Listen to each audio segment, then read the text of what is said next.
할렐루야. 우리 인사들 하시죠. 반갑습니다. 인사하겠습니다. 이제 인사를 좀 드리겠습니다. 우리 토요일 영어 학교에 나오면서 교회에 나오기 시작을 했어요. 우리 형민이죠. 한번 일어나 보세요. 아주 똘똘한 청년이 우리 영어 학교에 들어왔습니다. 박수로 맞이하겠습니다. 자진해서 이제 영어 학교에 왔는데 아주 성실하게 공부를 하고 있어요. 기대가 되는 학생이고요. 자, 오늘은 우리 송화진 신부 또 신랑 같이 이렇게 와서 예배하는데 궁금하시죠? 자, 우리 한번 일어나 보세요. 자, 박수로 축복합니다. 예.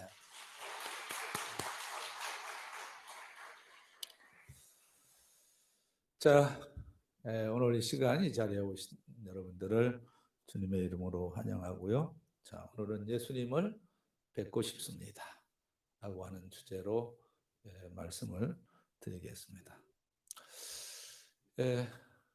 그냥 있는 그대로 이제 소개를 할 수밖에 없는데요. Right Thinking in a World 라고 하는 책이 있어요. 이게 번역된 책이 없기 때문에 그대로 소개를 할 수밖에 없는데요. 이 책은 미국의 그레이스 커뮤니티 처치라고 하는 교회의 그 리더들이 공동으로 이렇게 쓴 책입니다. 이 책의 내용은 어떤 내용을 담고 있느냐 하게 되면 오늘날 가장 뜨거운 그런 이슈, 그러니까 논란이 많은 그런 이슈들 20가지에 대한 성경적인 해답을 제시해 주는 책입니다. 요즘 특히 그 코로나 때문에 그 정부에 대한 좋은 생각을 안 하는 그런 분들이 있죠. 참 안타까운 것은 교회는 정부를 미워하고 그리고 또 정부는 교회를 미워하는 그런 상황이 되었죠. 근데 이 책에서 아주 중요한 그런 이슈들에 대한 해답을 해주는데요. 특히 존 맥아더 목사님이 쓴 주제는 하나님과 정부와 복음, God, Government, 그리고 Gospel. 이 세 가지. 이 세 가지를 통해서 이제 뭘 우리에게 교훈해 주고 있느냐 하게 되면 이 세상을 미워하지 말라. 이 정부를 미워하지 말라. 그러니까 한마디로 말하면 정부에 대한 right thinking, 바른 사고를 가졌으면 좋겠다. 이 이야기를 하는데요. 그러면서 이 존 맥아더 목사님은 몇 가지 중요한 이야기를 합니다. 우선 첫째, 우리의 사명은 복음이다. Our commission is the gospel. 우리의 사명은 복음이다. 첫째. 두 번째로는 우리의 신뢰는 하나님 안에 있다. Our confidence is in God. 우리의 신뢰는, 우리의 무한 신뢰는 하나님 안에 있다. 이 이야기를 하죠. 그리고 세 번째로는 우리의 의무는 순종이다. Our charge is to submit. 우리의 의무는 정부에 대해서 순종하는 것이다. 라는 이야기를 했어요. 그 다음에 네 번째로는 우리의 헌신은 이 나라와 민족을 위해서 기도하는 것이다. Our commitment is to pray. 이렇게 되는 거죠. 우선 시간을 제가 좀 전략하기 위해서 이 성경 구절들을 제가 지금 빼놓고 있는데요. 우선 여기서는 성경을 좀 찾아보도록 하겠습니다. 우리의 헌신. 우리는 정부를 생각하면서 뭘 해야 되느냐? 정부를 미워하지 말고 기도해야 된다 하는 거죠. 디모데전서 2장 1절부터 2절인데요. 그러므로 내가 첫째로 권하노니 모든 사람을 위하여 간구와 기도와 토고와 감사를 하되 임금들과 높은 지혜에 있는 모든 사람을 위하여 하라. 이는 우리가 모든 경건과 단정함으로 고요하고 평안한 생활을 하려 함이라. 그래서 우리가 이 정부를 위해서, 위정자들을 위해서 기도해야 되는 그 이유가 뭐냐 하게 되면, 그럼으로써 우리가 평안한 생활을 해 나갈 수 있기 때문이다 라고 하는 거예요. 그러면서 마지막으로 존 메가드 목사님은 한 가지를 더 이야기를 하는데요. 우리의 시민권은 천국에 있다. Our citizenship in heaven is in heaven. 우리의 시민권은 이 나라가 아니다. 이 세상 나라에 있는 것이 아니다. 이 이야기를 하는 거죠. 그래서 바울은 빌립보서 3장 20절에서 이렇게 고백을 합니다. 우리의 시민권은 하늘에 있는지라. 그래서 우리가 살고 있는 이 세상에 대해서 절대로 우리는 나쁜 감정을 가지면 안 됩니다. 이 세상에 대한 성경적인 사고를 하는 것이 중요하다라고 하는 것이죠. 우린 이 세상에서 살아야 되는 거죠. 그러면 우리는 이 세상에서 어떻게 믿음을 표현하며 살아야 될까요? 사도 바울은 믿음 생활하는 사람들을 크게 두 가지로 얘기를 합니다. 하나는 예수의 사람이라 라고 얘기를 하고요. 또 하나는 하나님의 사람이라 이렇게 얘기를 하죠. 갈라디아서 5장 24절에서 그리스도 예수의 사람들은 육체와 함께 그 정욕과 탐심을 십자가에 못 박았느니라. 중요한 건 우리들의 호칭이 예수의 사람이라는 거예요. 그리고 디모데전서 6장 11절에서는 오직 너 하나님의 사람아 이것들을 피하고. 그래서 우리는 예수의 사람입니다. 그럼과 동시에 우리는 어떤 사람들이냐 하게 되면 하나님의 사람들이. 그러면 우리가 이 땅을 밟고 살고 있는데요.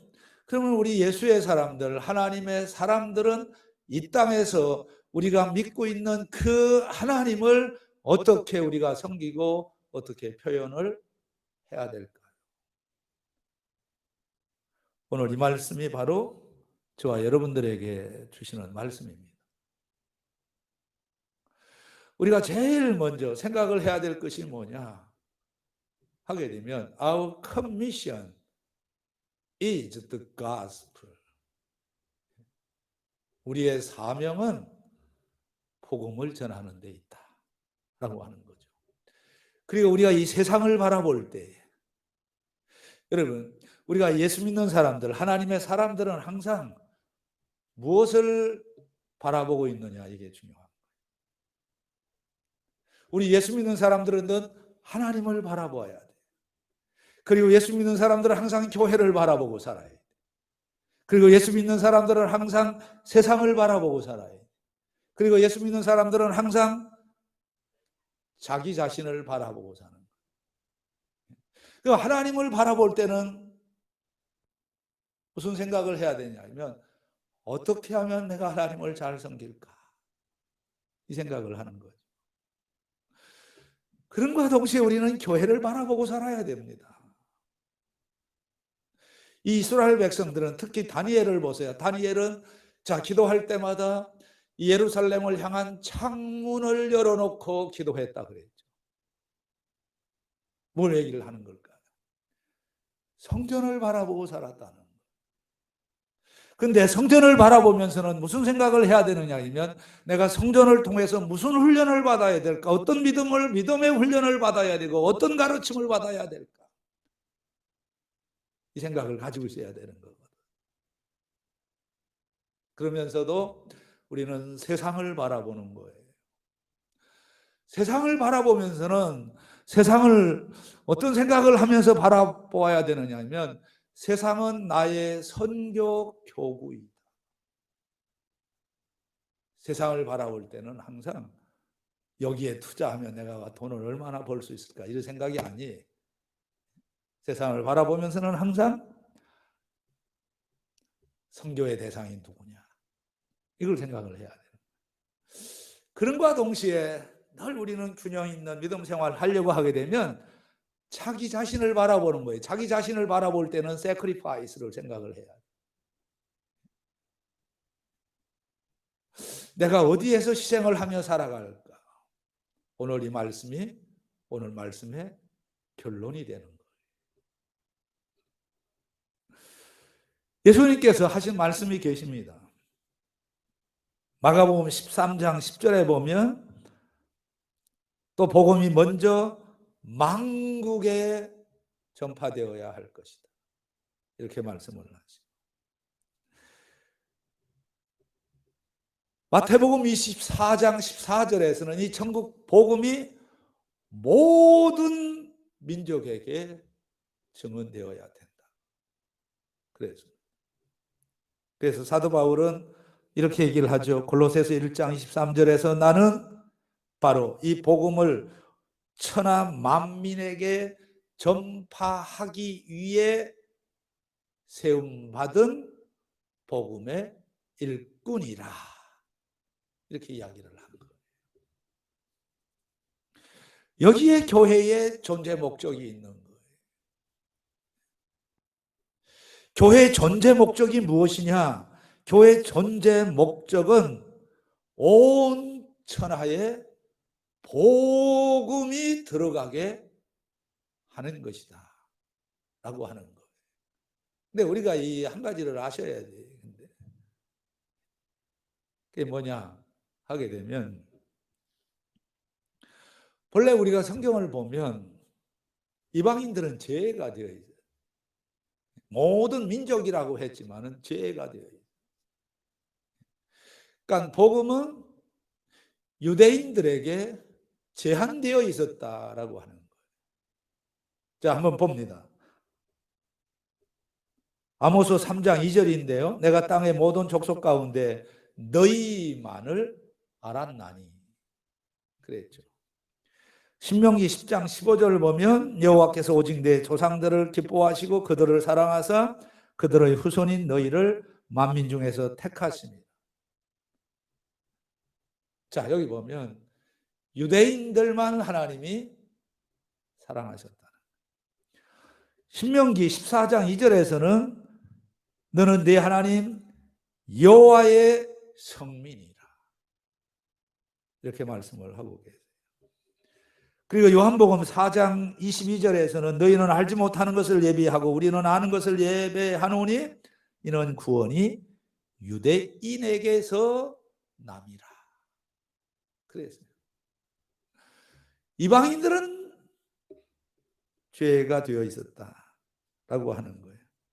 심지어는 마태복음 10장 5절에서는 예수께서 이 12를 내보내시며 명하여 이르시되 이방인의 길들로 가지 말고 사마리아인의 고을에도 들어가지 말고 오히려 이스라엘 집의 잃어버린 양에게로 가라. 복음의 초점은 이스라엘 백성들 뿐이었다라고 하는 거예요. 그런데 이 복음이 어떻게 해서 그 담을 뛰어넘어 이 복음이 이방인들에게로 이게 들어가게 됐을까요? 이 기적 중에 기적이죠.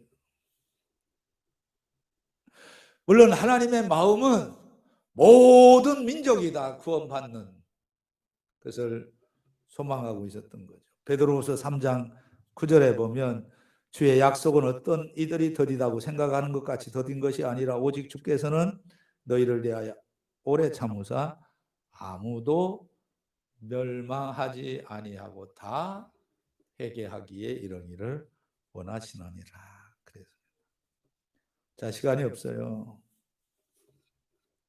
그런데 보세요. 이 복음이 유대인들을 겨냥하던 이 복음이 이방인들에게 넘어오게 되는 거예요. 자, 이 내용을 사도행전 18장 6절에서는 이렇게 얘기를 합니다. 그들이 대적하여 비방하거늘 바울이 옷을 틀면서 이르되 너희 피가 너희 머리로 돌아갈 것이요 나는 깨끗하니라. 이후에는 그 다음 다 같이 읽어봅니다. 시작. 이방인에게로 가리라 하고. 할렐루야. 예. 이 이스라엘 백성들이 복음의 은총을 깨닫지 못하고 있었어요. 그래서 이 복음이 유대인들이 아니고 이방인들한테 복음이 들어가게 되는 것이죠. 사도행전 13장 46절 끝에 보면 그것을 버리고 영생을 얻기에 합당하지 않은 자로 자처하기로 우리가 이방인에게로 향하노라. 그래. 여러분 한번 생각을 해보자고요. 복음이 얼마나 중요한지 아십니까? 이방인들은 복음을 받지를 못했어요. 먼저 유대인들이에요. 근데 이 복음이 이방인에게로 향하게 되었다 그랬잖아요. 자, 그런데 그러면 복음이 자 이방인들에게 넘어오기 전에 아니 다른 이야기 할 거 없이 복음이 이 땅에 이 대한민국 땅에 들어오기 전에 우리는 어떤 존재들이었는가? 이것쯤은 생각을 해볼 필요가 있겠어요. 에베소서 2장 12절 13절인데요. 그때 너희는 그리스도 밖에 있었고 이스라엘 나라 밖의 사람이라 약속의 언약에 대하여는 외인이요 세상에서 소망이 없고 하나님도 없는 자이더니 그랬어요. 그런데 13절은 어떻게 달라집니까? 같이 읽어봅니다. 시작. 이제는 전에 멀리 있던 너희가 그리스도 예수 안에서 그리스도의 피로 가까워졌느니라. 여러분 이 성경 들어보셨어요? 여호와를 멀리하는 자는 저주를 받고 여호와를 가까이 하는 자는 복을 받는다. 여호와를 가까이 함이 내게 복이라 그러잖아요. 그러니까 이 말씀 지금 보세요. 이제는 전에 멀리 있던 너희가 그리스도 안에서 그리스도의 피로 가까워졌느니라. 그러면 복음이 이 땅에 들어오기 전에는 이 세상이 어떤 세상이었을까요? 우상 숭배하는 세상이었잖아요. 성경을 한 번 더 봅니다. 고린도전서 13장 2절인데요. 너희도 알거니와 너희가 이방인으로 있을 때 말 못하는 우상에게로 끄는 그대로 끌려갔느니라. 여러분, 우상이 지배하던 땅이었어요. 150년 전 이 땅에 복음이 들어오기 전에 이 땅은 어떤 땅이었느냐 하게 되면 우상한테 끌려다니던 땅이었다 그 말이에요. 근데 아직도 그 잔존 세력들이 남아 있어가지고 교회를 다니는 사람도 아직도 우상에 끌려다니는 사람들이 있다는 거예요.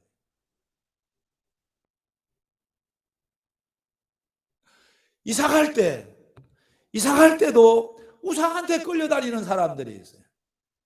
그 무슨 날짜를 보는 거예요. 언제 이사가 하나. 오늘이 결혼식이 좀 많은 날 같아요. 이 결혼식이 많은 날이라는 것은 뭘 얘기를 하냐면 이게 우상한테 끌려다니고 있다는 이야기. 나를 받는다라고 하는 거. 저도 잘 몰랐는데 이사 가는 날은 이 날이라는 거예요. 뭐냐면 귀신이 어디 외출 나간 날. 귀신이 외출 나가는 날 몰래 짐을 갖다 옮겨놔야 된다는 거예요. 그게 무슨 여러분 말이나 되는 이야기입니까? 여러분 생각을 해보세요.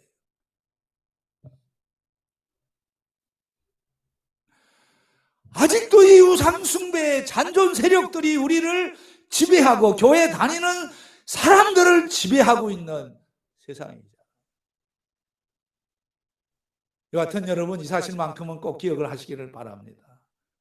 뭐냐면 복음이 이 땅에 들어오면서부터 이 땅을 하나님이 바꾸어 주신 줄로 믿습니다. 사실은 이 땅이 근대화되고 이렇게 현대화된 것은 하나님이 하신 일이, 복음이 하신 일이. 지금도 생각을 해보세요. 이 땅에 복음이 들어오지 않았다 그러면 우리나라가 어떤 나라 같아져 있을까요? 동남아시아 같은 데를 여행을 한번 해보세요. 그래도 이 땅에 복음이 들어왔기 때문에 짧은 역사지만은 세계의 주목을 받는 대한민국이 된 줄로 믿습니다. 어떻게 정부가 교회를 미워할 수 있어요? 교회가 정부를 미워해서도 안 되지만 정부는 교회를 미워할 이유가 하나도 없는 거예요. 왜 그러냐 하면 정부가 하지 못하는 일들을 교회가 한 거예요. 선교사님들이 들어와서 학교를 세우고 병원을 세우고 하면서 정부가 하지 못했던 그런 일들을 교회가 했잖아요. 복음이 했잖아요. 그 혜택을 지금 우리가 누리고 있는 거예요.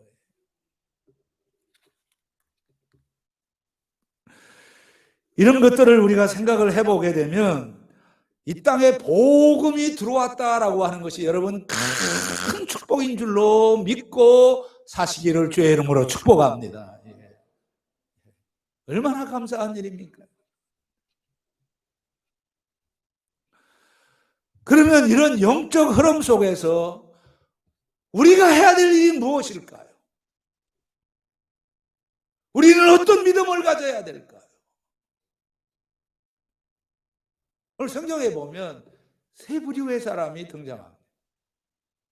하나는 유대인들이고요. 또 하나는 이방인이고요.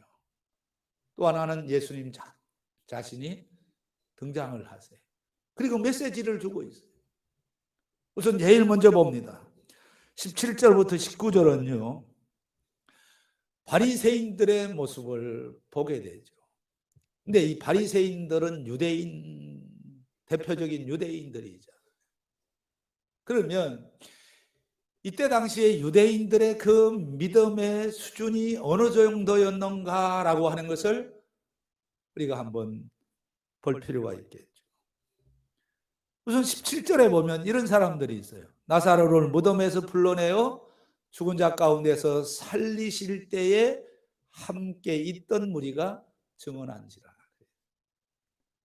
그러니까 이 말은 뭐냐면 예수님이 그 무덤 속에 있던 나사로를 살려내실 때 그때 그 현장에 있었던 유대인들을 얘기를 하는 거예요. 근데 이 사람들은 예수님이 죽었던 이 나사로를 살려내실 때 그 장면을 다 본 거잖아요. 그래서 뭘 했다 그랬냐면 증언했다. 여러분, 복음은 어떤 사람들을 통해서 전파되느냐 아니면 하나님을 체험한 사람들, 복음의 능력을 체험한 사람들, 절대로 여러분 하나님을 만나보지 못하고 또 하나님을 체험하지 못한 사람, 복음의 능력을 체험하지 못한 사람들은 절대로 복음을 전하지 못합니다. 근데 이 사람들은 지금 예수님의 능력을 직접 본 거예요. 그러니까 지금 뭘 하고 있어요? 증언을 하고 있다.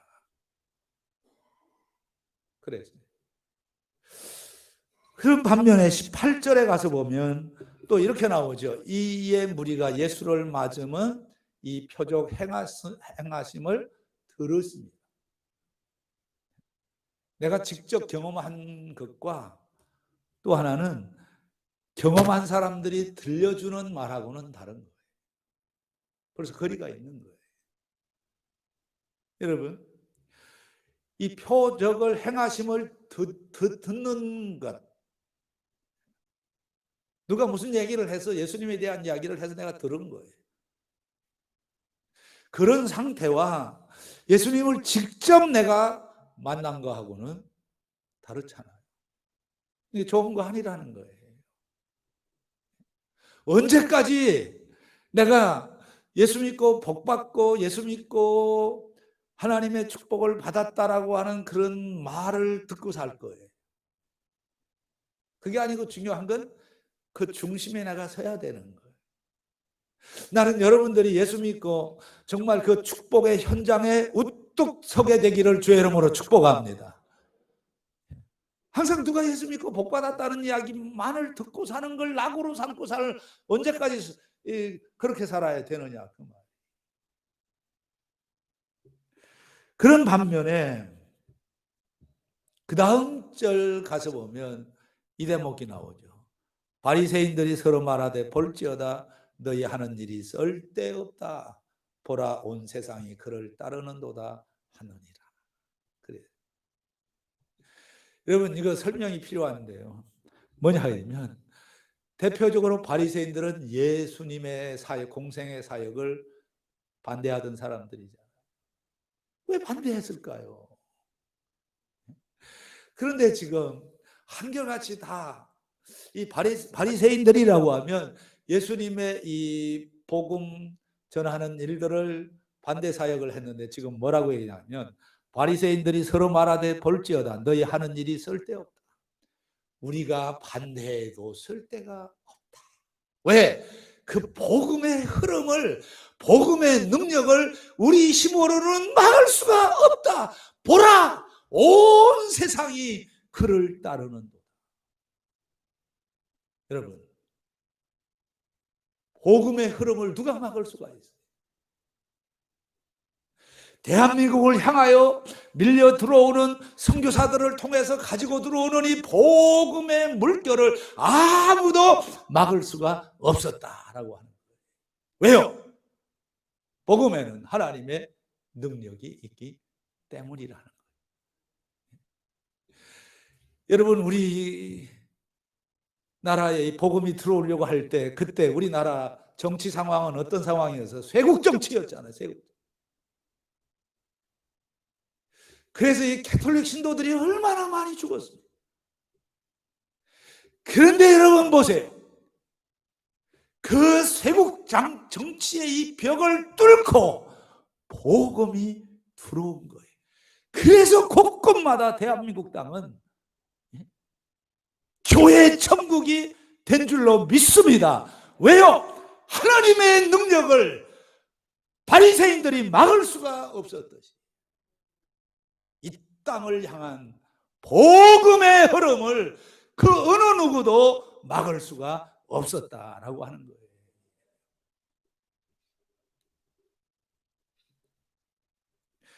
그런데 이 사람들 좀 아쉬운 면이 있어요.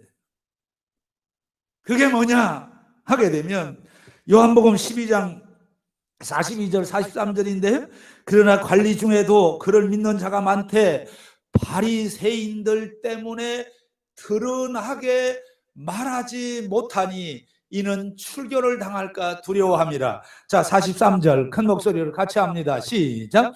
그들은 사람의 영광을 하나님의 영광보다 더 사랑하였더라. 여러분 알아두세요. 잘 오셨습니다. 언제까지 이 코로나가 우리의 예배를 방해해야 되겠습니까? 언제까지 이 코로나가 우리의 예배의 발걸음을 가름하여야 되느냐라고 하는 거예요. 무엇이 두렵냐라고 하는 이야기입니다. 교회가 거리두기를 해야 됩니다. 수칙을 지켜야 됩니다. 그러나 복음은 그 이상의 능력, 그 이상의 헌신을 우리에게 요구한 줄로 믿습니다. 저는 어저께 깜짝 놀랐어요. 우리 김주원 전도사님이 이제 주일날 저 서울 신림동에서 이렇게 내려오는 게 너무 이제 시간 많이 걸리고 그래서 내가 그랬어요. 교회에서 자라, 교회에서 자라. 그래서 어저께 교회 집에 가서 양복 입고 밤 한 11시 몇 번에 이제 왔어요. 근데 왔다 갔다 하면 밥 먹을 시간도 없고 그래서 야, 같이 가서 밥을 먹자. 그래서 선악동 어디 식당에 갔어요. 깜짝 놀랐습니다. 무슨 거리두기를 합니까? 무슨 거리두기를 해요? 무슨 거리두기를?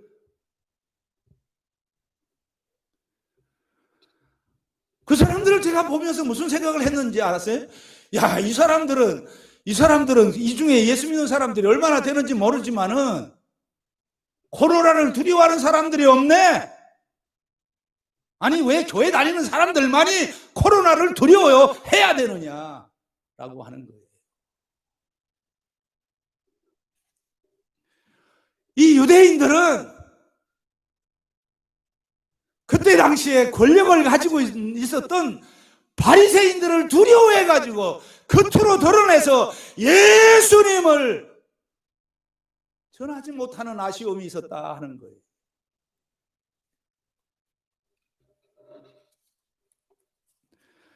그런데 보세요. 우리가 이렇게 해야 되는 거예요?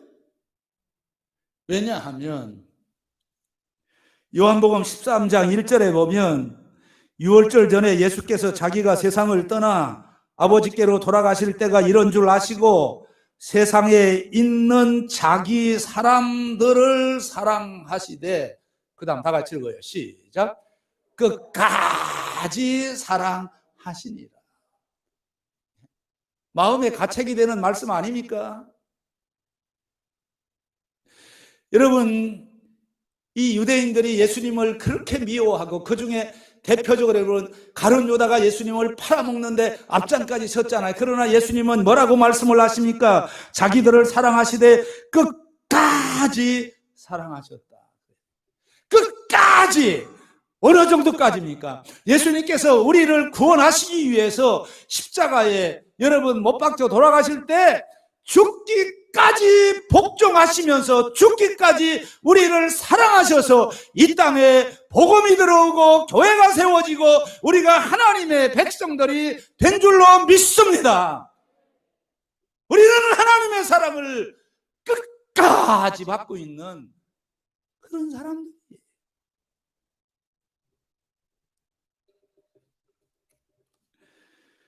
그런데 보세요.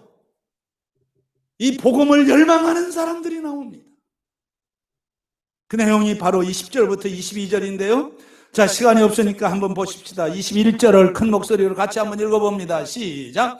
그들이 갈릴리 베세다 사람 빌립에 가서 청하여 이르되 선생이여 우리가 예수를 배웠고자 하나이다. 여러분, 이게 누구의 고백에서 나온 말이냐 하게 되면 유대인들이 아니에요. 이스라엘 사람들이 아니에요. 이방인들 복음하고 예수 그리스도하고는 멀리 떨어져 있던 이 이방인들 몇 사람이, 그것도 무리 큰 사람들이 아니고 소수 몇 사람이 이렇게 예수님 가까이 와가지고 뭐라고 얘기를 하느냐 하면, 우리가 예수를 뵙기를 원합니다. We wish to see Jesus. 여러분 생각을 해보세요. 이 사람들은 명절 6월절 명절 때 예배를 위해서 예루살렘 성전에 왔던 사람들이, 근데 예루살렘 성전에 와서 이렇게 얘기 들어보니까 이 예수님께서 어마어마한 능력을 행하시고 기적을 행하시고 나사로를 살려내시고 병든 자를 고쳐주시고 등등 하는 이야기를 들었던 거예요. 그 이야기를 듣는 순간에 그들 마음속에 나도 예수님을 만나봤으면 좋겠다. 나도 우리가 예수님을 만날 수 있는 길이 무엇인가 만났으면 좋겠다. 이 생각을 갖고 예수님을 따르고 있는 거예요. 나는 우리들 교회 성도님들이 바로 이런 마음을 가졌으면 좋겠습니다. 예수님 만나기를 원합니다. 큰 목소리로 따라합니다. 예수님 만나기를 원합니다. 예수님 만나기를 원합니다. 예수님 뵙기를 원합니다. 보세요. 근데 이 사람들이 막연하게 그냥 예수님 뵙고 싶어 했던 것이 아니에요. 자, 성경을 다시 또 보면 21절이에요. 21절 같이 봅니다. 시작. 그들이 갈릴리 베세다 사람 빌립에게 가서 청하여 이르되 선생이여 우리가 예수를 배우고자 하나이다 그랬잖아요. 자, 여러분 이걸 알아두세요. 자, 이 사람들은 예수님 적겹이 쌓여 있어가지고요, 예수님을 직접 만나서 예수님한테 뭐 이야기할 지금 통로가 없어요. 그래서 이 고민을 하다가 누구한테 찾아간 거예요? 빌립한테 찾아갔어요. 빌립한테 찾아가서 자, 우리 예수님 좀 만나고 싶은데 만나게 해달라고 얘기를 했어요. 근데 빌립이 바로 이제 예수님한테 가서 그 이야기를 하지 못하고 안드레한테 가서 그 이야기를 하게 되잖아요. 근데 여기서 우리가 한 가지 알아야 돼요. 이 사람들이 여러분 얼마나 철저하게 준비했는지를 제가 이 말씀을 준비하면서 본 거예요. 왜냐하면 왜 예수님의 12제자들 중에서 왜 빌립을 찾아갔을까? 이유가 여기 나와요. 그 이유가 뭔지 아세요? 빌립은 헬란말이에요. 헬란말. 그리고예요. 그리고 안드레도 이 헬란말이에요. 그리고 이 빌립은 헬라어를 하는 사람이에요. 말이 통하는 거예요. 랭귀지가 통하는 거예요. 자, 이걸 보면 지금 이 사람들이 얼마나 철저하게 예수님을 만나려고 준비를 해왔는지 우리가 여기서 캐치를 하게 되는 거죠. 따라합시다. 예배는 준비입니다. 예배는 준비입니다. 여러분, 이 예배를 위해서 얼마나 준비하고 나오셨어요?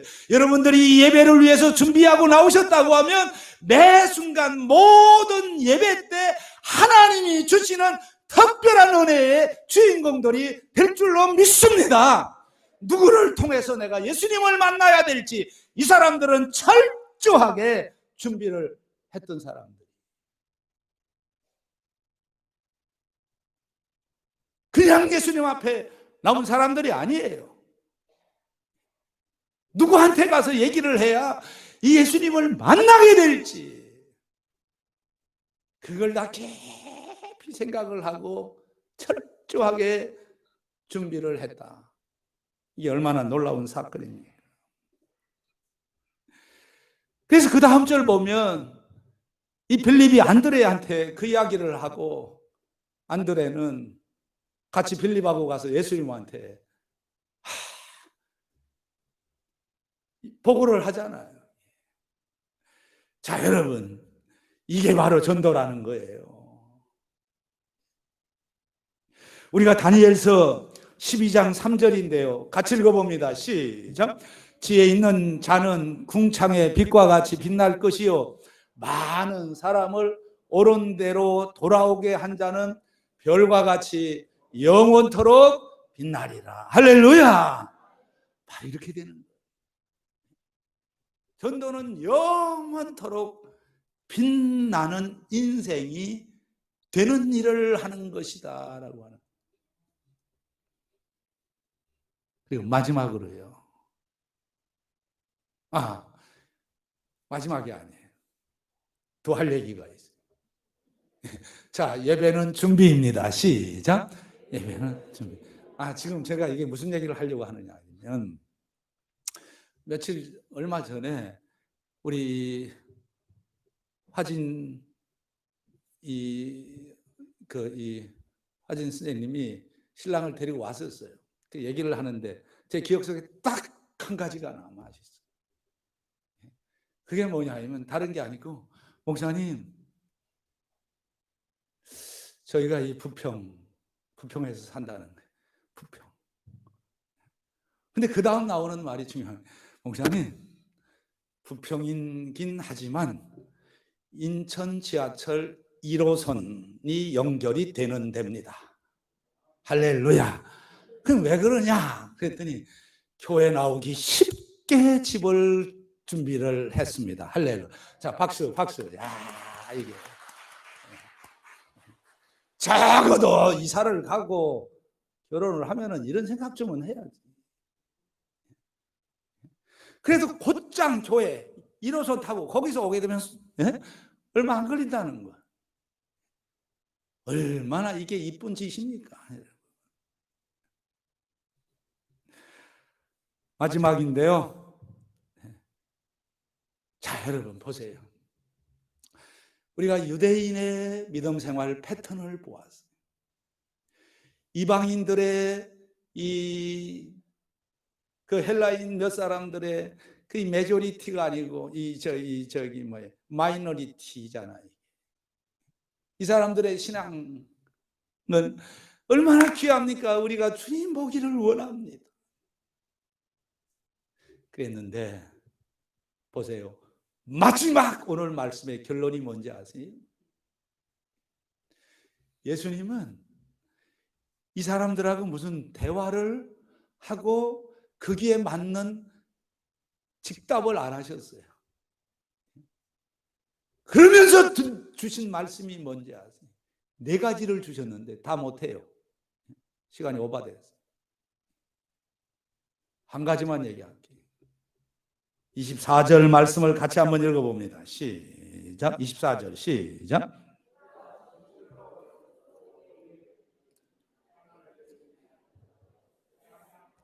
한 알 그대로 있고 죽으면 많은 열매를. 자, 그러니까 뭐냐 하면 밀알의 신비를 말씀을 하세요.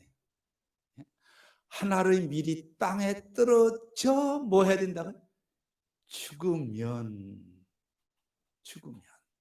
안 죽으면 이 이야기를 하는 거예요. 죽으면 많은 열매를 맺는다. 예수님 자신의 십자가를 얘기를 하는 거예요.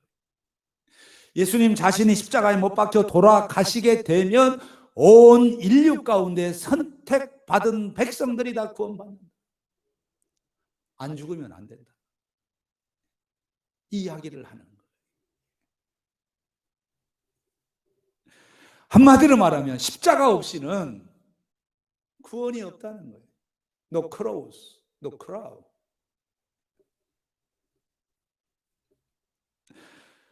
마태복음 26장 28절인데요. 많은 사람을 위하여 흘리는 바 나의 피 곧 언약의 피니라. 로마서 5장 15절 그러나 이 은사는 그 범죄와 같이 아니하니 곧 한 사람의 범죄를 인하여 많은 사람이 죽었은즉 더욱 하나님의 은혜와 또한 한 사람 예수 그리스도의 은혜로 말미암은 선물은 많은 사람에게 넘쳤나니라. 결론입니다. 이순신 장군이 한 말 기억하시죠? 필사적생 필생즉사. 살려고 몸부림치면 죽고 죽으려고 몸부림치면 산다. 이게 바로 기독교의 원리예요. 여러분, 결론인데요. 우리나라에 들어와서 최초의 복음에 썩어진 미랄이 된 사람이 누군지 아세요? 토마스 선교사. 최초의 대한민국 선교사, 순교한 선교사. 그분이 있었기 때문에 교회가 세워진 거나 다름이 없어요. 미랄, 썩어진 미랄이, 썩지 않은 미랄이 아니고. 결론입니다. 이 사람을 중심으로 해서 얽혀 있는 사람들 몇 사람이 있어요. 생각을 해보세요. 이 사람은 26살에 죽어요. 그 안에는 중국에서 선교하다가 임신한 채로 순교를 하게 돼요. 그 26살 때 모든 게 다 끝나버리고 마는 거예요. 그냥 모든 게 다 끝난 게 아니에요. 자, 이 이야기를 다 어떻게 제가 하겠습니까? 여러분, 한국 땅에 복음을 전하려고 들어오다가, 특히 성경을 가지고 들어오다가 이제 그 탄 배가 이제 불타버리잖아요. 공격을 받아 불타게 되잖아요. 그리고 이제 목배임을 당해서 이제 죽게 되는데, 근데 죽는 순간에 뭘 하느냐 하면 손에 들고 있던 성경을 누구한테 건넸어요. 그걸 받은 사람이 최치량이라는 사람. 근데 이 최치량이 11살 때 성경을 가진 거예요. 근데 이 성경 가지고 있으면 큰일 난다는 걸 알았어요. 그래서 이 최치량이라고 하는 사람이 이 성경을 박영식이라는 사람한테 줘요. 들어보세요. 박영식이가 뭐 성경을 압니까? 근데 자기 집에 도배가 필요한데, 그래서 이 종이니까 그걸 하나하나 찢어가지고 다 이제 도배를 해버렸어요. 그 도배를 한 사람이 바로 박영식이라는.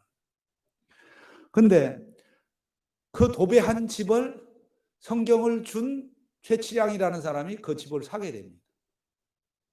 그리고 얼마 있다가 한 30년 후 지나가지고 뭘 하느냐 하면 마포삼렬이라고 하는 우리 교단에 이게 아주 유명한 이 마포삼렬이라는 사람이 여기서 이제 숙박을 하게 되는 거예요. 숙박을 하면서 이렇게 보니까 다 뭐예요? 집이 다 뭘로 도배를 했다고? 성경 안 볼 바에는 찢어가지고 도배를 하세요.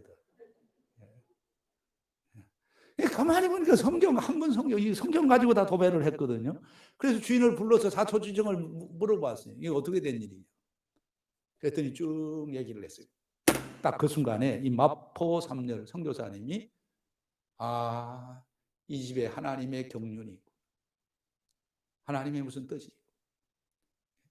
그래가지고 뭐라 하게 되냐면, 그 옆에 있는 집을 하나 더 사가지고 거기에 교회가 세워져요. 그 교회가 널다리 교회라는 교회. 이 널다리 교회. 그런데 이 널다리 교회는, 자, 여러분, 우리 한국 교회에 어떤 역할을 했느냐? 이 널다리 교회가 바로 이름을 바꾸는데 장대현 교회로 바뀌어요. 그럼 장대현 교회는 어떤 교회냐 하면 1907년도에 최초의, 여러분, 성령 대풍 운동을 일으켰던 그 교회. 미랄이죠. 썩어진 미랄이죠. 그래서 이 토마스 선교사의 죽음과 관련이 있었던 사람들, 최치량, 박영식, 또 이 토마스 선교사를 찔러서 죽였던 박충건 등등 여러 사람들이 다 예수 믿고 구원을 받게 됩니다. 미랄이죠, 미랄. 놀라운 사실은 토마스 선교사님과 관련이 되어서 세워진 그 교회에서 최초의 대한민국 이 성령 대풍 운동의 발원지로 하나님이 사용하셨다라고 하는 거예요. 이게 미랄의 원리. 한 사람이 죽기만 해도 대한민국 온 땅에 복음이 전파되는 것이다라는 거예요. 예수님께서 이 말씀을 하시잖아요. 요한복음 14장 12절에서 진실로 진실로 내가 너희에게 이르노니 나를 믿는 자는 내가 한 일을 할 것이고 나보다 더 큰 일도 하게 될 것이다. 왜? 우리는 은혜를 갚아야 돼요. 수많은 선교사님들이 이 땅에 들어와서 썩어지는 미랄이 되어서 이렇게 교회들이 세워졌다고 하면 우리는 은혜를 갚아야죠. 다시 이 복음을 듣는 우리 모두가 토마스 선교사님처럼 썩어지는 제2의 미랄이 되어서 우리의 썩어지는 이 미랄을 통해서 누군가가, 누구의 가정이, 어느 나라가 구원받게 되는 하나님의 놀라운 기적의 역사가 이어지게 되는 그런 일을 하는 하나님의 축복의 현장에 서 있는 우리들 교회가 되게 되기를 주의 이름으로 축복합니다.